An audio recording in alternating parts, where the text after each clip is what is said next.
ဝေလာကနေတိုးပြောင်းသွားတဲ့ skin လေးကြောင့်နည်းနည်းပြောကြရအောင်ဒီ skin ကတော့မနေ့ပြန်ကြရင် game ထဲမှာဝယ်လို့ရတော့မယ် Green Randara ရဲ့ Legend skin အသစ်လေးပေါ့နော်ပုံမှန် Legend skin တွေလိုပါပဲထွက်တဲ့ချင်းတစ်ပတ်မှာတော့ token 1350နဲ့ဝယ်လို့ရမယ်လို့ထင်ပါတယ် intro ကိုကြည့်လိုက်တာနဲ့တင်ကို quality တော်တော်ကောင်းတာကိုတွေ့ရပြီးတော့တော်တော်လေးလှပါတယ်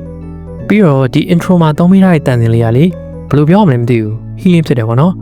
ကျွန်တော်အခုဒီ secret ရေးနေနေတော့ဒီ intro ကိုတော့ကြောက်ဖွင့်ထားတာမလို့တော်တော်နားထောင်လို့ကောင်းတယ်ဗျ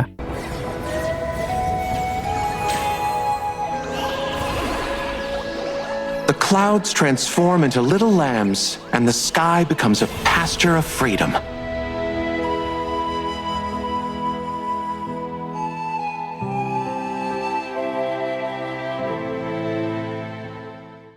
Legend skin ဖြစ်တာမလို့သူ့မှာပါမယ့်ပေါင်တွေ recall animation တွေ emote တွေ voice line တွေကိုတော့ဘာမှတူပြီးတော့ပြောမနေတော့ဘူးအကုန်ပါပြီးသားပါ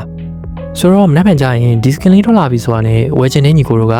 ကျွန်တော်ရဲ့ star ကုန်းမှာလာပြီးတော့ token လေးတွေလာဝယ်လို့ရပါတယ်24နာရီလုံးဘယ်ချိန်မဲလာဖို့ပဲခုဝယ်ခုရစနစ်မလို့ဘာမှစောင့်နေကြလည်းမလိုပါဘူးဆိုတော့ဒီ skin လေးဝယ်ဖြစ်ရင်လည်း comment မှာကြွားခဲ့လို့ရပါတယ်ဒီဗီဒီယိုကတော့လောက်ပါပဲဗျအားလုံးပဲနှုတ်ဆက်ပါတယ်